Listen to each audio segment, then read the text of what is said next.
Okay, so we have question 6. It says given g of x is equals to 3 to the exponent of x. 6.1.1 says write down the equation of the inverse of g in the form of y is equals to. So we know we must write that in the form of the logarithm equation, because we know the inverse of an exponential graph is the logarithm graph, right? So to go about that one, we have g of x is equals to 3 to the exponent of x, and then we can just change this to y. We have y is equals to 3 to the exponent of x. At this point, we can say let y be equals to x. Now, where there is y, I'm going to put x, and where there is x, I'm going to put y. Then this is x is equals to 3 to the exponent of y. Now, we know a logarithm rule that says if we are looking to solve this and make y the subject of the formula, we have to take this y, make it the subject of the formula, and say log base, and then we take this x here. So this becomes the equation y is equals to log 3x. 6.1.2 says point P 6 is to 11 lies on h of x, which is equals to 3 to the exponent of x minus 4 plus 2. The graph of h is translated to form g. So they're taking h to form g. Write down the coordinates of the image of P on g. So now, before we do anything to the coordinates of P, we must first understand the transformation that took place from h of x to get to g of x. So this is how we have it. We have h of x now. This is equals to 3 to the exponent of x minus 4 plus 2, and then this translated to get to g of x, which is now 3 to the exponent of x. So now, according to the horizontal shift, we want to understand how we move from x minus 4 to only x. So this, looking at this, we know that in order to get here, what number here must we add in order to have x only here?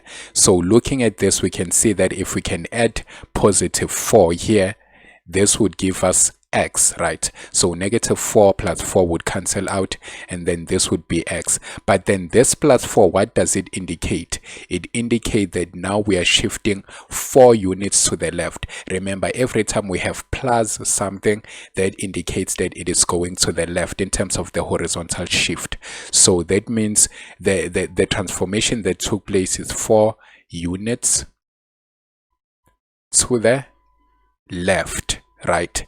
And then in terms of the vertical shift, what happened? So from positive 2, and now we are reaching 0. So we don't see any number here. That means it's 0.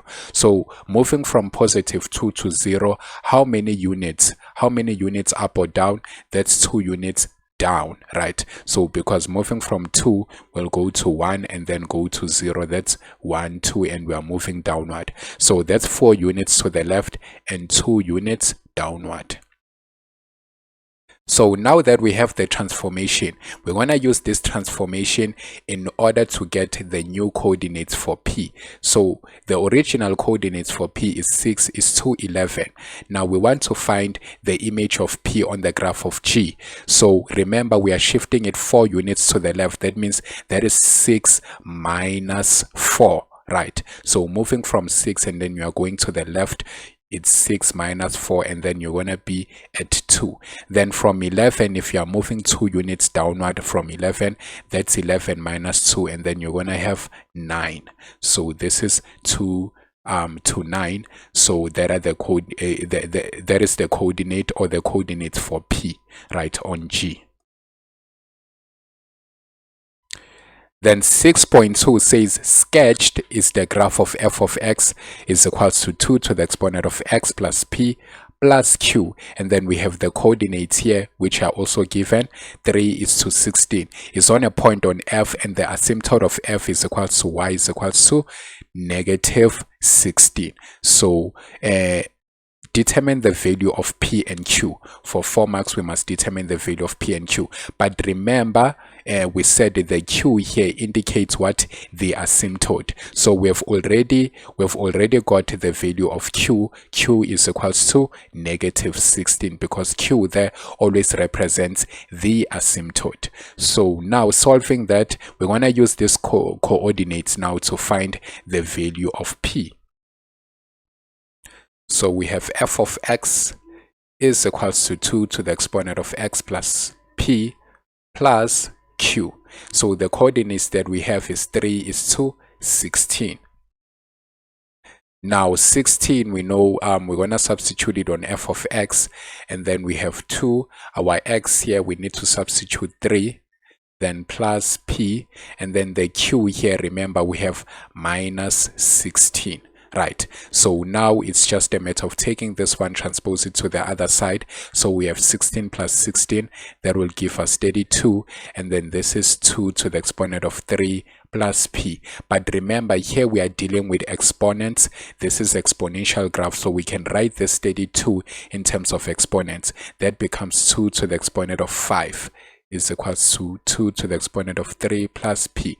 Now there is a certain law of exponents that says if we have the same basis in an equation, if we have the same basis, we can just drop down the exponents. So just forget about the basis, and then now we just equate the exponents. This will leave us with 5 is equals to 3 plus P. At this point, we can take this 3 here, transpose it to the left hand side. So we have 5 minus 3, that will give us 2, and then P, therefore P is equals to 2. So we found the coordinates of P is 2, and then we've also, the point P is 2, and then the value of Q is -16. So those are your values for P and Q. Awesome.